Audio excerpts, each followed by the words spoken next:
Hello.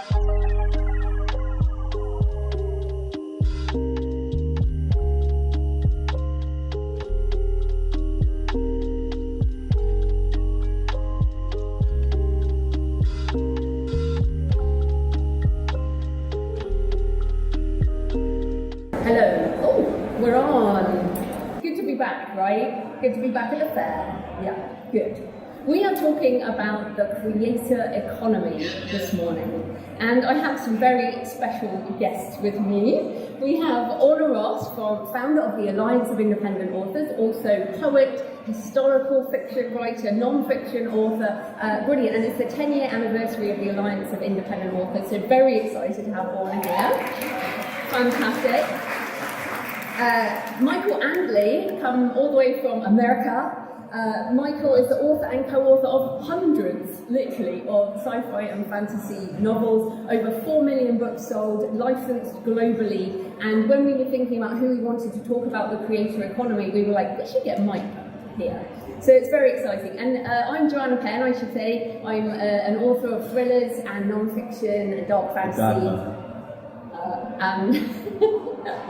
I'm also a podcaster. My podcast is The Creative Penn. Has anyone listened to it? A few of you? Hello!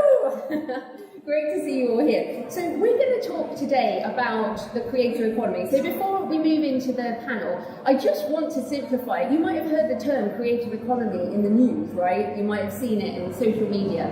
But what we're really talking about is that creators make things. You guys are all creators, right? That's why you're here. You are creatives, creators, writers, brilliant.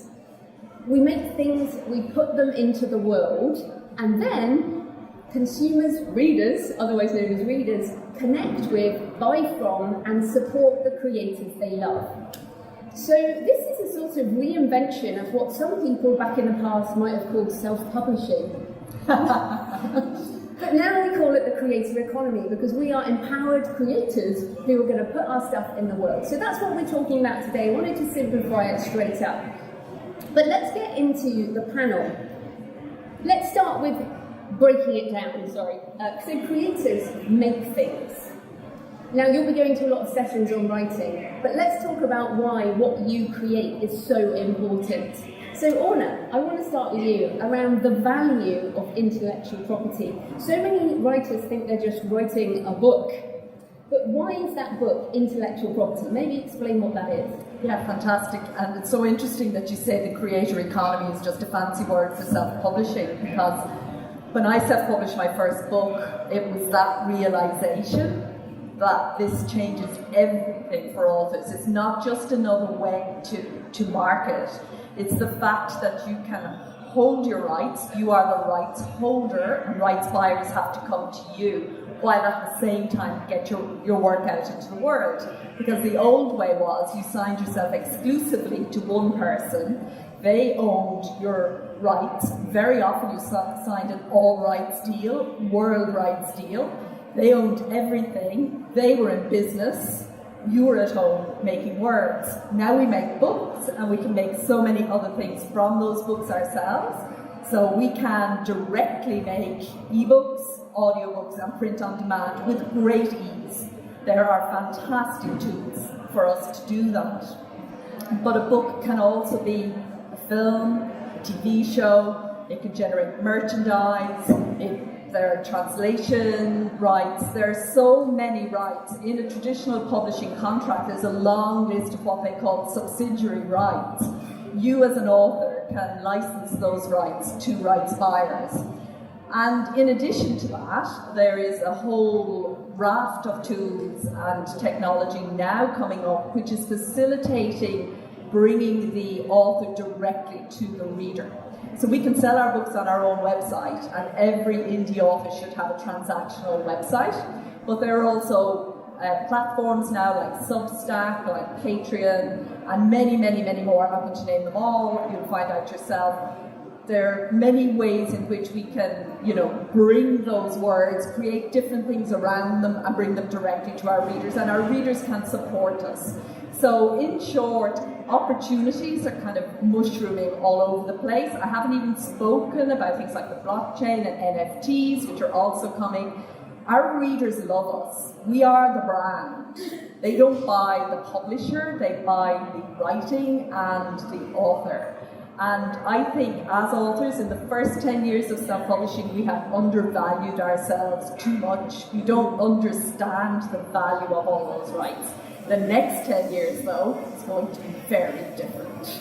Indeed, very exciting. Now, Mike, just to come to you, tell us a bit about your, I guess, publishing empire and how the value of intellectual property underpins what your author business is, basically. Okay, so quick background for those who don't know me. I released my first book in November of 2015. I wrote and released the next two that same month. One in December, one in January, and was the 5-figure author per month by then. By the time I hit my 12th month, I was the 6-figure a month author. The fans wanted the stories in that universe, the Criterion universe, so much that I started bringing in collaborators to help me expand the universe. Sometimes it was in areas that I just didn't care to write, and some of them, like the post-apocalyptic, was in an area I wasn't really capable of writing because it required knowledge I didn't have, nor did I care to go find it. So presently, just from that alone, we built a multiple 100-book universe with dozens of authors, and the IP stays with myself and the company. So every author that comes in, it stays there. Now they have a legitimate capability of earning their percentage on anything we do, whether that's ebook, whether that's paperback, whether that's audio, if we go television, that percentage stays there. But beyond that, what we learned when we delivered quickly, we built series out of it, was the ability to go.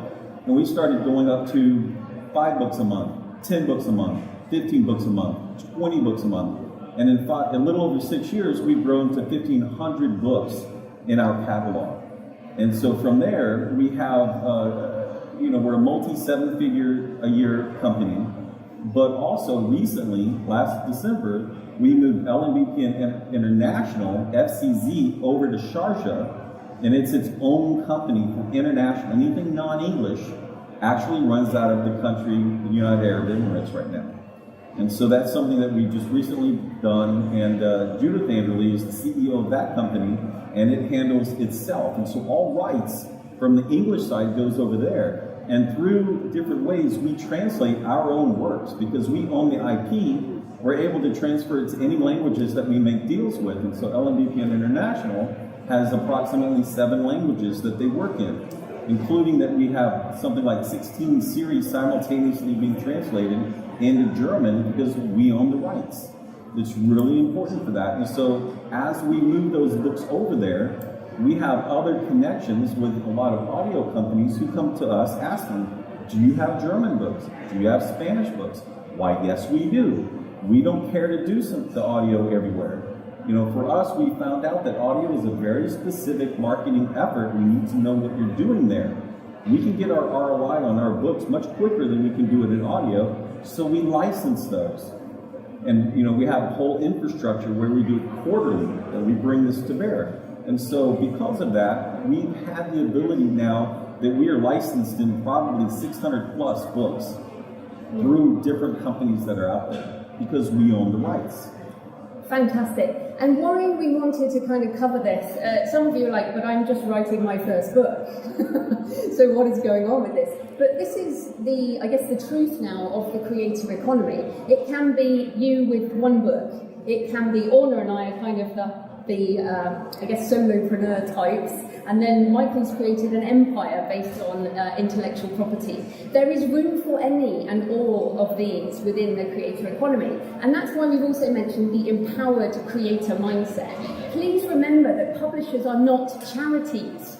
They want your book because they're businesses. So if you're interested in running, your own creator business, then there are other options. So let's move on into and put them into the world. So Orna briefly mentioned a few things. So just to give you, for me, I'll just talk about my business as well. So we talk about digital publishing in multiple formats on established online stores. So that might be over there. You might see there's a really big brand, Amazon Kindle, but there's also Kobo, Apple Books, all of those things. So that people think that might be the only way you self-publish, but it's not. Rights licensing, Michael briefly mentioned that. Direct sales, Orna also mentioned websites. We sell directly to readers and we can make 90% royalty. 90 people. If you get a publishing contract, please check these numbers. Premium limited editions. Who saw Brandon Sanderson's Kickstarter? $41 million going direct to his readers. Amazing. Crowdfunding, which is what he did. Patronage, subscriptions. I know some of you are my patrons on my Patreon. Thank you very much. Other products, merchandise, online courses, events, and advertising, sponsorship, affiliate commission. All of these are part of the creative economy and available for you in whatever way you choose to put your intellectual property into the world. So let's just, Orna, let's start with you. Which areas are you doing, and I guess as Orna Ross, author, and what are you particularly interested in? I'm particularly interested in the direct relationship between the writer and the reader. So I have always had a transactional website and I've always sold directly. I have a Patreon for my poetry, and that's it really. So far, I'm investigating some options around non-fiction because I think non-fiction has really big potential on Substack and places like that.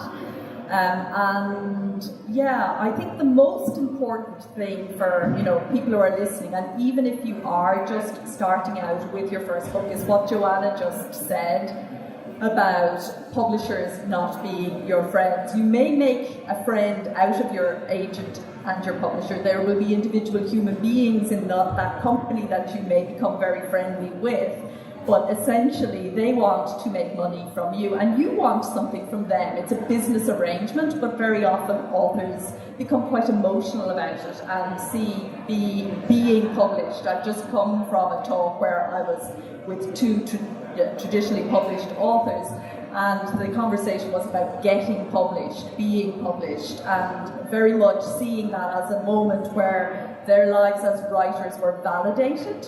What the creative economy allows you to do is to actually get your validation from your readers and to learn. I think there's a very important learning cycle in learning to be a good writer, and there's a very important learning cycle in learning to be a good publisher.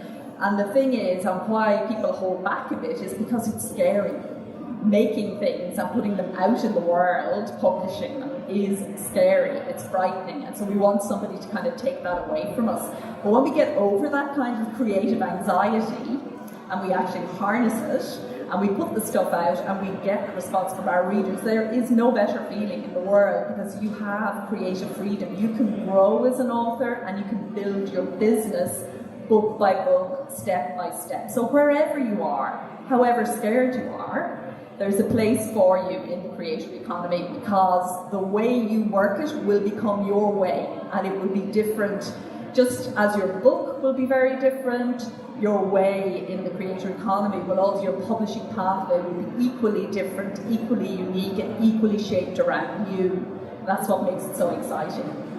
Yeah, so I want to ask Michael, because when you started, I seem to remember you were mostly in on Kindle, like Kindle and Kindle Unlimited, which is unlimited reading for readers, and that was just that top left thing, which is digital publishing in online. But you've kind of moved much further into many other areas now. So tell us a bit about that, like where you started with digital publishing and why you now choose to do so many more things. So in the beginning, the focus I had was the 80-20 rule. There was only me. So I was the writer, the editor, the person who was doing the covers. Please, God, don't look for those. And so I chose to go Amazon only because it was the biggest and the least amount of learning that I had to do. I decided that once I learned how to do it on Amazon and Kindle Unlimited, then I would actually, decide what I wanted to do live. And at that time, and even since then, LMBPN has grown because we focus on series, and our genres are highly enjoyed on Kindle Unlimited. We've become one of the biggest pages per month of any publisher out there. So we're probably 0.5%. One out of every 200 pages or so is usually an LMBPN book that's read out there. However, not every one of our series plays well in Kindle Unlimited. So at some point, we have to make the decision to go wide. And we decided to do that, both the things that we tried and things that we decided from the beginning to go wide with. So we have a very large project that we built and spent multiple six figures strictly to go wide with it. And there was a reason for it. It's because we hired everything from one of the models that was on the covers because we want to crack the Chinese market. And so we built the storyline with that in mind. And we now have some representation. We have the book in China. We have representation through Judith for going and licensing. It's kind of a roundabout way, but we have connections with Chinese companies. And so, we desire to be international. We always have. It doesn't matter what language that we're in. This is our third or fourth time. Would have been 4 times if they hadn't shut down here. And we've been to China twice. We've been to Frankfurt, I think, 4 times. We do study the world. And I think that, owning your IP and not owning which distribution methods you care to do is going to be important, whether you're just going to be a solo publisher of one person, yourself. Probably, arguably, one of the best and most effective ways to actually get the most bang for your buck is to be solo. I can talk to that, quite well. I happen to have a different desire. I wanted to build a company. I wanted to be able to do some of the things I did. It's harder, the way that you choose to do that, but I believe that, what we've accomplished has been fairly unique. But in general, as expressed before, if there's a fear, go a pen name. Just put a pen name up there. Put your stuff out. You can always pull it back down and put it under your regular name if you find out it did well. But it really is going to be you. And whether or not you decide to go through Wattpad or other ways that are capable, Vela, in order to be able to get it out, Apple, Kobo, all of them. There are certain countries where, for instance, Amazon's not really going to be the best choice. Netherlands is a prime example. If you're going to go into that particular realm, you're going to need to come through Kobo. They just have a better way of doing things. So you become a studier of what's out there and how to get your product. If you're a fast writer, you have certain tactics that will be available to you. If you're a slower writer, you have other tactics which can be just as effective. You just need to understand who you are and then find the strategies and tactics that'll play to your strengths. Yeah, and I think this is really important because the creator economy is like a choose your own adventure situation. There is almost no one doing everything in exactly the same way. We all make different choices. And just coming back to Brandon Sanderson, who I mentioned, if you don't know, he's a very big fantasy author. He traditionally publishes too. So I think this is really important. A decade ago it was like, oh, are you going to traditionally publish or self-publish? It's not like that anymore. We all license into different countries. We all do different deals. It's just a more empowered mindset of I am the creator, my work is of value, how do I get it out into the world? And that's the exciting bit. The other thing is, someone asked me before, but how do you find an editor? How do I find a cover designer? And I realise that if you're new to this, that can seem insurmountable, but within the communities, we're all in lots of communities, a very supportive community, you will find recommendations, you will find partner members of Ally, you will find other people to help you. And a few years ago, as traditional publishing conglomerates, a lot of editors and cover designers are laid off, so a lot of them work with us anyway. So basically, don't worry about how do I do it, because there are lots of us who share how to do the practical stuff. It's much more of a mindset shift into being a creator, into being the one who is, as Ally says, the director of your creative future, basically. Okay, so let's talk about the next thing, which is connecting with our readers. Now, I'm sure you've heard on other panels about marketing, but we're going to reframe it completely, because marketing is actually, putting your books in front of people who are going to love them in a way that works for you. So, like I mentioned before, I'm a podcaster. I've been podcasting since 2009. And in 2009, I was like, how do I reach people? I know, I'll podcast. And here I am still doing it so many years later. And so that's one of the ways I choose. But just some of the other ways: email list, your website, social media, podcasting, audio, video, community sites, groups. Michael mentioned Wattpad, for example, online and in-person events, and then creator coins, NFTs, Web3, Discord, buzzwords. But what we're going to do now is, obviously we're all different people. I'm sure you've noticed we all have quite different angles on the situation. So Orna, how do you connect with your readers? How do you choose? What do you choose? Social media has been good for me, but the main thing that I have used is content. So for me, marketing is all about tapping into, finding out. I'm not a natural marketer. These guys are. So you'll possibly learn more from them, but maybe you'll learn more from me and my mistakes. I'm not a natural marketer, but the key for me was when I realized that marketing is just another communication with the reader.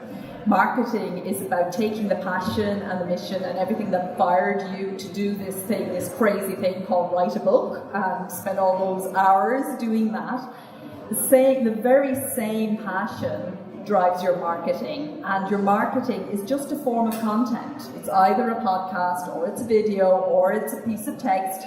I write text. I remember people saying, 5 years ago, blogging is dead, it's all podcasting now. You will hear people say podcasting is dead, it's all video now, blah, blah. Ignore all that. What's right for you? The words were really important to me, and I wanted readers who appreciated words. And so I stuck with text largely. And content is how I do it. So I give them snippets, extracts, lines, bits and pieces, and from that, these magical readers turn up and sign up for my email list, and then it's a progression sometimes, or just turn up and buy the book. So for me, it's all about the content. And the other important thing, that's on the kind of the writing and putting it out there side. I think the other important thing is, and this isn't quite about reaching the reader, it relates more to the last question, but read your agreements. If you are using particular platforms to put your stuff out, be it through marketing your books or the distribution platforms that are going to put them out there, understand what you're getting into and don't go exclusive with anyone. Keep that wonderful gift of non-exclusivity, and you reach far more people in the ways that Mike is talking about, and in the ways that you so brilliantly do as well. Yeah, so Mike, what about you? That's just you as an individual author. How do you connect with your readers? In the beginning, they often say find the social media that you're good at, whether that's Twitter, whether that's Facebook, whatever that is, and focus on one. Because if you ended up, bifurcating your time across multiple avenues, you're not going to be as effective. I chose Facebook in the beginning. At that time, there was a lot of opportunity. I was writing as much as I could, but I was interacting with my fans. From, historically, over the last 6 years, I've helped a few hundred or 1,000 people. And in that time, what I found is those authors who engage with their fans are typically the authors who actually excel the most. It's the ones that are out there, they're creating a relationship, and then that relationship goes and does something to help support that author. Oftentimes authors are mysterious individuals to readers. They don't understand that there must be some magic behind the curtain.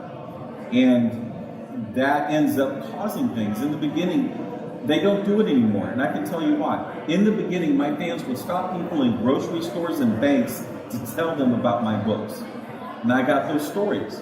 I don't get those stories. Why? I'm, quote, too busy to be on Facebook interacting with the fans all of the time. And part of that is I'm worn out. With everything that I'm doing, having that communication time is a little bit too much for me right now. But I recognize how I'm losing because of that. And I really want to encourage everyone here to recognize themselves. If you can do it a little, maybe it's 10 minutes a day, it will bring a lot of benefit to you. And I really, truly believe, based on everything I've seen, we have over 50 authors in LNVPN. I've spoken to thousands of authors at a time. From what I've seen, that is probably the most powerful way to do marketing. Yeah, and I'll just talk about what I do, because I use content as well. So I started off blogging and podcasting. And what's so brilliant, because we don't like the push, do we? We just don't like that. Buy my book, no. So what we do with content, whether that's social media or podcasting or blogging or whatever you want to do, is we put stuff out in the world for free and attract people to our work. This is literally how I have built not as big a business as Michael, but it's just me, over the years. And that is by putting stuff out for free. Whether you're fiction or non-fiction, it can be putting a book up for free on Amazon, it can be giving away a book in your email list. You'll see a lot of authors doing that. And then it becomes on autopilot. So you don't actually have to do that much active marketing if you set up something that just works for you. So, all of us will have free books that you can find that then have links to other books and things you might like to purchase. So that's the content marketing angle and works for all of us still. And people sign up for our email every day. So it doesn't have to be scary. I think this is really important. There's too much, there's so much you have to do. But actually, most of our time is spent creating. We do the stuff we love. Remember, the creator bit of the creator economy. Most of us spend a lot of time working out how to not do a lot of the other stuff so we can do more writing. So that's the exciting thing. But I do want to just talk about this idea of it being a bit scary, because what we're talking about here is all pretty empowered, and to be fair, we've all been doing this for a few years. So let's just talk about how, if people are worried about this, maybe they just feel overwhelmed by the possibilities, what can you say to people in order to encourage them to maybe take a step out their comfort zone? So, Orna, start with you. Yeah, you will be overwhelmed. It just goes with the territory. I think writing is overwhelming. Sometimes you don't know what you're doing. You write into the dark. No matter how good that outline is, you still have that moment where you have a bit of panic. And it's the same on the publishing side. There are 7 processes of publishing: editorial, design, production, distribution, marketing, promotion, and rights licensing. It's a lot. So the number one tip is just do what's in front of you. Forget all the books you're going to write, just write the one you're writing right now and make notes about the other ones, but just stay focused. That's a mistake I made, and you can learn from my mistake. So stick with the one in front of you, and the same with the publishing. Dan Parsons has a great expression for this. It's just in time writing and publishing, not just in case. So stop gathering in loads and loads of information for things that are down the track for you. Only concentrate on what's right ahead of you. So if you're in the editorial phase, be in the editorial phase. Don't worry about rights licensing just now. Just focus on what's ahead of you, and the overwhelm, just let it fade off onto the horizon a little bit. And know that it's there. It's part of the process. Coping with it, dealing with it is how you become a successful author, publisher. And Mike, what tips have you got for people to kind of get their mindset into gear? The future for those that are accomplished in our profession is completely open. There is no big whale that's going to keep everything. There's nobody that is going to stop you from accomplishing it if you push yourself. You are the one that's the limiting factor. And everything else that you need to learn, whether Ali is telling you how to do it, if you go there, they've got plenty of training, encouragement, whether it's the companies, the distributors themselves, whether it's Ingram, Amazon, Apple, Kobo, they all have free education. Education is not the problem. It's getting it done. First, get your story, get your book. While you're doing that, figure out what they call it, a platform. I consider myself relatively intelligent, but they kept saying your author platform. I couldn't figure out what they were talking about. And so I finally figured out all they were really saying is, how are you going to talk to your potential customers, your readers, your fans?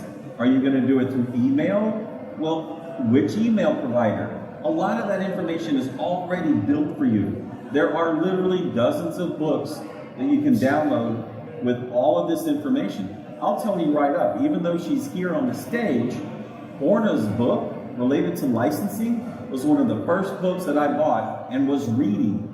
To be on stage with her years later, kind of really nice. I appreciate that. One of the first books that I asked Judith to read. who's now the CEO of the international group, was Orna's book on licensing. And so that's been out. How long has that been out? Since 2013, I think. 2013. I didn't see it until 2016. Right? It's 2022, and I'm sure it's been updated. Right? Going through an update right now, Mike.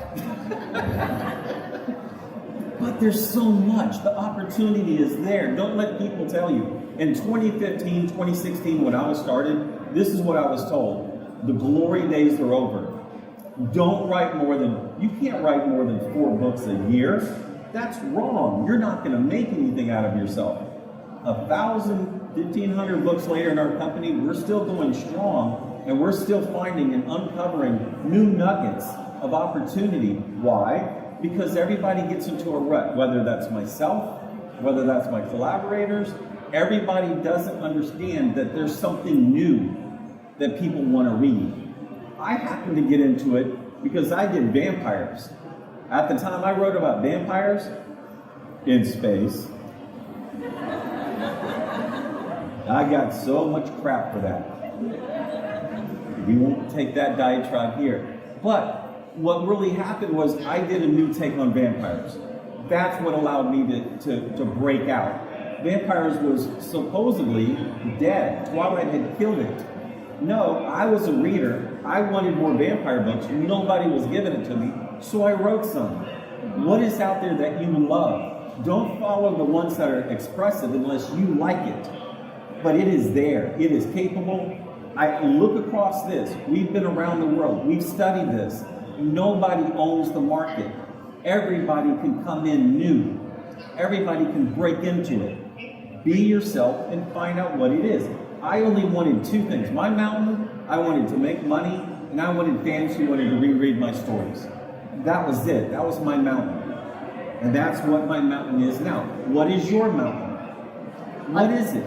I'd like to say a word there on that, specifically about poetry and literary fiction, which you will hear people say self-publishing does not work for, because they are minority sports, but it's absolutely untrue. What Mike has just said is 100% applies to, certainly when you were publishing into your own small territory, finding enough readers of literary fiction or of poetry was almost impossible. But with the international creator economy, the literary fiction writer, the poet can actually build an audience and can build a business. I mean, the poet entrepreneur is with us and out there making money, you know. So you will very often, if your mountain is lit-fic, you will very often hear people say, no, you must go traditional, it just doesn't work for self-publishing. Absolutely wrong, and we have lots of members to prove that wrong. Yeah, so I want to circle to community, because we've mentioned a lot of things and it does take time to learn, but each of us represents a different aspect of the creator, the independent creator community. So Orna, and actually I quite like Arlie, which some people say ally. But tell us American, sorry. No, I love Arlie, I think it's great. Tell us a bit about how, I guess people are like, oh, but if I self-publish, I'll be on my own. Tell us why that's not true and what the Alliance does. Oh yeah, it's so not true. I mean, writing used to be the loneliest job in the world, and now it's probably the most social job in the world, and not talking to your writer friends is the challenge to get the work done. So yeah, it is. We pronounce it ally because we see ourselves as a self-publishing ally. And it's the Alliance of Independent Authors. We do lots of different things. One of the things is community support, education. We also have a watchdog desk where we monitor the community. We advocate for the independent author within the publishing and the literary sectors. So there's lots going on, and it's an amazing community. And you're all invited to join us. And we're having a party at the Hand and Flower, sponsored by Amazon Kdp tomorrow evening at 5 o'clock, and you're invited to join us over there as well for a drink. Or if you have questions in the meantime, the booth is just there, so there will be lovely authors answering your questions. So Mike, tell us about the juggernaut that is 20 books to 50k, because it is pretty exciting. So back in 2015, I asked my fans in the author notes, does anyone want to know what I'm doing? I just put it in my author notes. 4 fans came forward, and by February of that year, I was at an event that actually Joanna spoke at back in Austin, Texas, and I had just kind of opened it up and said, does anyone else want to learn more about the business side? It was important, the business side of being an indie author. And then 80 people showed up, and I was like, how in the heck am I supposed to support 80 people? So I went out to the supporters, that my readers, and I said, can anyone help me do this? And then the community got around it. At last count, I think 20 Books has like 57,000 members. It's free. It's on Facebook. It's about the business. That's the focus, is the business of being an indie published author. We have what's called an FAQ, a FAQ. If you'd like to get a degree in indie publishing, just start reading that. Most people don't talk. They actually don't communicate. They just listen to what's going on. But you will often find people referencing, whether it's Ally or whether it's other areas, but you will see it there. You don't have to say anything. There will be a few questions. The questions are going to be pretty straightforward. I had 2 simple answers that had to mature in time, but effectively, are you an author? And there's no marketing there. Don't market your book, don't market anything at all. It's only about questions. And the reason that I did that is I didn't want anybody feeling obligated to go and need to buy something, because quite frankly, some of the authors didn't have the money to do it, but none of them are good people, and they would have supported people. So it's nonprofit, you won't find anything, and that's 20 books to 50K. Great, and I have a website, a podcast, the Creative Penn podcast, and I'm just an author sharing the journey, basically. I've been sharing the journey since 2008 online. But yes, so we all kind of represent different areas with that. Also, I forgot to mention, you can download the slides if you want. selfpublishingadvice.org/creator22. You will find the slides there, and also links to a whole load of other stuff.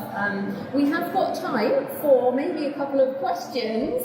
So, would anyone like to ask a question? Otherwise, I'll just ask. Okay. Just ask me, and I'll repeat it. Oh no! Oh, we've got a roving mic. Fantastic. I think you may have gone some way to answering this with, I think you mentioned Kindle Unlimited. Whether someone who is new to self-publishing, how do you find the first 100,000, 10,000 readers? Okay, great question. So how do we find the first 100 or 1,000 or 10,000 readers? It is a bigger question than KU. It could be anywhere. So, Mike, do you want to start? You know, each of us is going to answer that depending on what our hammer looks like. And I'm going to tell you that I would find it using Facebook ads or Amazon ads. Amazon ads are much easier to do. They're much easier to learn. They're getting very expensive. Amazon is getting really wily on understanding how to get enough of us to bid against each other and bid that up. Facebook is the second easiest. As for nonfiction, you're probably going to be able to find some information there as well. Newsletters, there are a few different newsletters that are relatively inexpensive to put it out there. But, you know, I come from a marketing background, an advertising background. So I had a Facebook knowledge. I was a Google certified ads person. So I have that, and that's my screwdriver, my hammer always. Orna. It very, very much depends on your genre, your niche, and your micro niche, but essentially it's about going to where your readers are. So you need to do that research. You need to understand, and I find a great way to kind of, and then, you know, in time you're ready to advertise to them or to reach out to them in whatever way you want to. There are lots of vehicles to do the reaching out, but first you need to really understand, where does your book fit? Where are your readers to be found? And then the way you get 100 readers is to get the first one.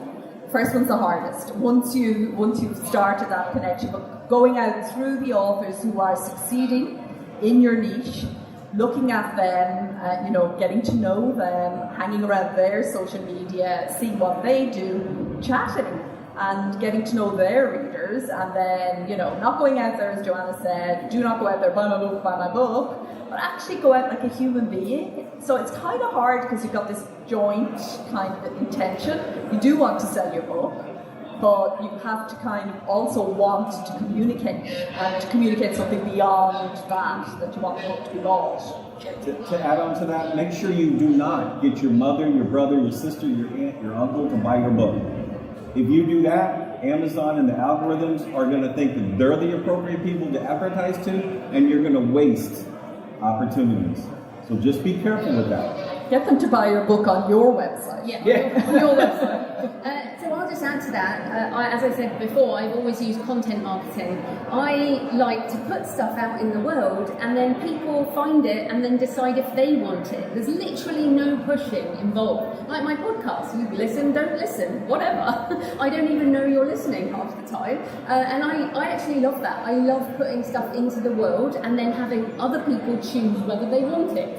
So I use the same with my fiction. I have free short stories. I have free ebooks. The first in my series is free. We all do this. We put stuff in the world, offer our work to the world, and some people will opt in and also set up your email list early. That is important. But basically, you can learn ads. Ads are amazing. I personally not that interested. So I do different things. So it's really up to you what you decide. So I think that's really important. We have just a few more minutes. Is there another question? Oh, lady at the back.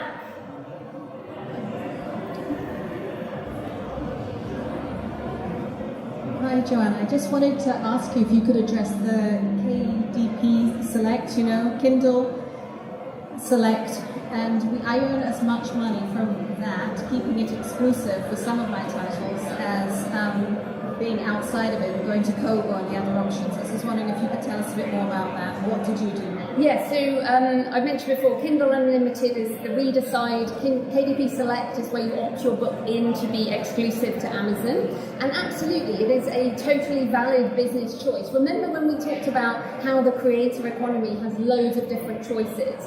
Well, being exclusive to Amazon with your ebooks, for example, is a valid choice for some people. And as Mike said, built a very big business on that. I personally, I've been self-publishing since 2007. I'm like old school, so there wasn't even a choice back then. And what I've always liked is the fact that I can reach readers all over the world. I've sold books in 169 countries, and that is through all kinds of different ways. So yes, it is one option, but remember, it's one option, and there are so many options. I think that's really important. Yeah, I would say that it's absolutely a valid way to go, especially when you're starting out and you don't have very many titles. But best to keep some titles exclusive, but in the main, keep your business non-exclusive. So you're aiming to be non-exclusive. The problem is if everything is in one basket, if something goes wrong, if the basket gets a hole in it, you fall out. And the great thing about it also limits what you can do with your ebooks elsewhere, and ebooks are a very lucrative part of the indie author pie. So yes, absolutely use it if it's right for you at a particular point in time, but realize that a mature business, a mature publishing business, is not exclusive to any one trade publisher or self-publishing platform.